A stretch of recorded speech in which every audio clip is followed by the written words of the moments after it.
Bonjour, c'est avec un grand plaisir que je me joins aux étudiants, aux enseignants et à la direction du CEFTI pour vous souhaiter la bienvenue à la présentation intermédiaire des projets de la 16e cohorte du DDGV, le DESS en développement du jeu vidéo. Cette année, nous ne pouvons pas vous recevoir en personne, mais nous avons mis en place un serveur Discord à partir duquel nous pourrons gérer la présentation des projets et les périodes de questions, et vous mettre en contact direct avec les étudiants. Notre 16e cohorte du DDGV se compose de 15 étudiants, provenant du Québec et de la France. Ils se sont regroupés en 3 équipes de 5 personnes en fonction du type de jeu qu'ils voulaient développer. Les étudiants étaient libres de choisir les grandes thématiques de leur jeu, mais ils devaient respecter certains critères techniques. En effet, il s'agit de jeux d'action temps réel multijoueurs en réseau, incluant de l'intelligence artificielle de haut niveau, du gameplay, de l'infographie et du traitement des médias numériques. Tous les projets ont été développés en C++ à l'aide du moteur Unreal et en utilisant des outils tels que Wise. Cette année encore, nous bénéficions de la collaboration de l'École de musique de l'Université de Sherbrooke. Ainsi, une équipe d'étudiantes et d'étudiants, dirigée par Maxime Goulet, sera responsable de composer des musiques originales pour chacun des jeux. Aujourd'hui, le déroulement des présentations suivra le schéma suivant. Pour chacun des projets, il y aura une présentation de l'équipe, une présentation générale du jeu et une démonstration du jeu. Le tout sera suivi d'une période de questions. Si vous souhaitez poser une question, il vous suffit de l'écrire dans le salon textuel « Question 22 avril 2021 ». Les réponses seront données en direct sur le YouTube Live de la présentation. Une fois les présentations terminées, la rencontre se poursuivra avec une période de discussion libre.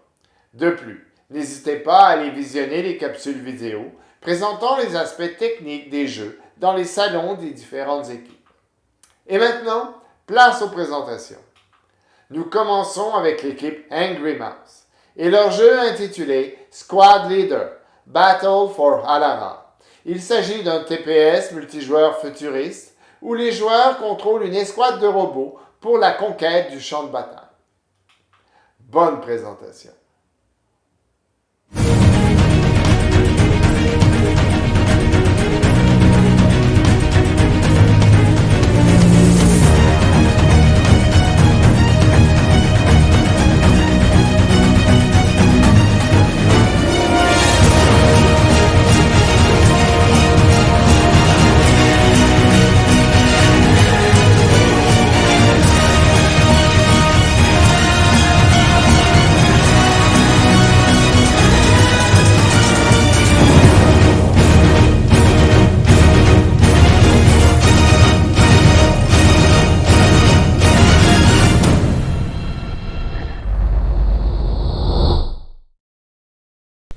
Bonjour à tous et bienvenue pour cette présentation. Au nom de l'équipe Angry Mouse, nous sommes ravis de vous présenter Squad Leader Battle of Alara. Je suis Daniel et j'ai été responsable du gameplay général ainsi que de l'intégration des animations. Bonjour à tous, je suis Thomas Bayeux et je me suis occupé du réseau ainsi que des outils de gameplay dans notre jeu. Salut, moi c'est Benoît Perucchetti et j'étais en charge de l'IA avec Thomas Besson. Bonjour à tous, moi c'est Thomas Besson et je me suis occupé du développement des IA avec Benoît Perucchetti. Je suis Fabien Pupetto et après avoir commencé sur le gameplay, je me suis chargé de lui sur notre projet. Squad Leader est en effet un class shooter multijoueur où un grand nombre d'IA s'affrontent, contrôlées par le joueur et indépendantes, pour la prise du champ de bataille. Il est ici question de défendre ses points de contrôle et d'éliminer l'adversaire jusqu'au dernier. Pour parvenir à ces objectifs, le joueur disposera d'un certain nombre d'outils pour surpasser son adversaire. Évidemment un fusil, mais en fonction de sa classe, il disposera d'un certain nombre de capacités spéciales. Un soldat assaut disposera de grenades et d'un boost de capacité. Le soldat support, pour soutenir ses alliés, disposera d'une barrière et d'un soin de zone. Quant au soldat heavy, il disposera d'une mine et d'un shield. Le choix de la classe du joueur aura un impact important sur la prise de la carte. En parlant justement de la carte, je vais vous expliquer un petit peu plus en quoi elle consiste actuellement. Nous avons utilisé une carte que nous avons réalisée uniquement dans le but de jouer dessus avec Squad Leader. Elle est composée d'éléments qui ont été repris depuis Unreal ainsi que des assets qui ont été récupérés sur la boutique. En plus de ces éléments simples, nous avons ajouté des éléments que nous avons réalisés nous-mêmes, comme des points de spawn et des points de contrôle. Ces points de contrôle servent à plusieurs endroits comme mécanique de jeu principale pour les joueurs et les IA. Sur le champ de bataille, du coup, on pourra retrouver des IA basiques dont leur rôle principal sera de capturer les points de contrôle. Ces IA basiques vont se déplacer intelligemment, donc c'est-à-dire que quand un point de contrôle sera pris, elles pourront aller capturer d'autres points de contrôle ou défendre d'autres points de contrôle. Les IA basiques pourront incarner les classes Heavy et Assaut avec les skills correspondants. Alors, qui dit Squad Leader dit que le joueur peut contrôler son escouade. Le but d'une escouade est principalement d'obéir aux ordres du joueur et de le défendre. Le joueur peut ordonner à ses IA de partir en mission ou de rester autour de lui en formation, donc soit en cercle, soit en flèche. Ces IA d'escouade peuvent incarner des classes donc de support, assaut et heavy en ayant les compétences qui les caractérisent. Avec tout ce contenu, le joueur doit du coup avoir un retour sur son état dans la partie. Il peut par exemple connaître les points de vie de ses IA d'escouade pour suivre son état en temps réel, ainsi que connaître sa position dans le champ de bataille, l'état de ses munitions, ses points de vie ou l'avancement de ses capacités. Ceci termine donc notre rapide présentation de notre jeu. Nous allons maintenant vous présenter une petite démo. Si vous avez plus de questions sur le côté technique ou des questions que vous voulez nous poser à nous, vous pourrez avoir plus d'informations sur le Discord en regardant notre capsule vidéo et nous serons présents après la présentation pour répondre à vos questions. Donc là, on est sur le menu principal pour commencer une partie. Donc la personne est en train de chercher une partie avec l'adresse IP. Le but du jeu est du coup de capturer les zones de contrôle et au tout début de la partie, les IA basiques en fait vont se répartir sur les zones de contrôle. Donc on les voit prendre des chemins différents et elles vont rester sur ces zones de contrôle jusqu'à la fin de la partie. Et du coup, on peut voir les IA qui s'éloignent sur la minimap en haut à droite avec les petits points bleus qui s'écartent les uns les autres. On peut également voir au centre des hexagones représentant les points de capture qui se capturent pour l'ennemi et pour nous-mêmes, ainsi qu'à droite et à gauche, les chiffres qui représentent les tickets étant le nombre de renforts qu'une équipe peut se permettre de perdre avant de perdre la partie. On remarque également que quand le joueur utilise une capacité, en bas à gauche, l'indicateur d'état de capacité se met à jour et montre le cooldown qu'il reste avant qu'il puisse réutiliser cette capacité. On pourrait également remarquer qu'il peut perdre des points de vie avec au milieu en bas le barre d'état qui se met à jour. Et du coup, en parlant de la barre d'état, on peut distinguer une barre rouge qui représente la barre des points de vie et la barre bleue qui représente la barre de shield qui se consomme avant celle des points de vie. Également, en haut à gauche, on peut remarquer qu'il y a 3 petits carrés représentant les points de vie des IA que l'on contrôle, c'est-à-dire les points de vie de notre escouade. Et enfin, en bas à droite, on peut remarquer qu'on a une barre qui représente le nombre de munitions qu'il reste dans l'arme, permettant de savoir quand est-ce qu'on doit recharger ou combien de munitions il nous reste à tirer avant de devoir le faire. Effectivement, le rechargement est très important au vu du dynamisme du jeu. On peut mourir très très vite, il est nécessaire d'avoir suffisamment de munitions. Avec la capacité de l'assaut, il est possible d'avoir des munitions à l'infini pour pouvoir faire plus de dégâts sur un court laps de temps. Si vous prêtez attention, en bas il y a une petite barre qui représente l'XP. L'XP donne des stats et des IA de squad supplémentaires.